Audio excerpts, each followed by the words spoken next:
جو شہید ہو گئے شہدائے کربلا ہیں، ان سب کے لیے ایصال ثواب کے لیے. یہ تو اس کی ریزن ہے، لیکن میں ریزن دیکھ کے نہیں دلاتا ختم.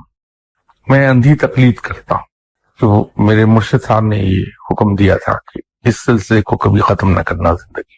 ایک 27 رمضان کی افطار اور ایک 7 محرم کو چونکہ حکم ہوا میرے مرشد کا، تو اس پر مرشد کے یہاں تو جیسے میں عرض کیا کہ اگر آپ نے کسی کے ہاتھ پہ بیعت کر لی یا کسی کو مرشد مان لیا دل سے، تو پھر اپنی ڈکشنری سے کب، کیوں، کیسے، کس طرح یہ الفاظ چاروں کاف یہ نکال دینے پڑتے ہیں اپنی ڈکشنری سے. کیونکہ حکم دے دیا گیا تھا کہ اسے نہیں تم نے ترک کرنا. تو الحمدللہ آج تک تو جاری رکھا ہے. یہاں ختم اس وقت بھی ہوتا رہا جب میں جن دنوں انگلینڈ میں تھا، میں آ نہیں پا رہا تھا.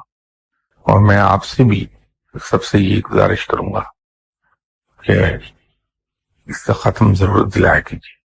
7 محرم کا ختم تو ہے اللہ کے نام پہ، لیکن برائے ایصال ثواب شہدائے کربلا اور حضرت عباس رضی اللہ تعالیٰ عنہ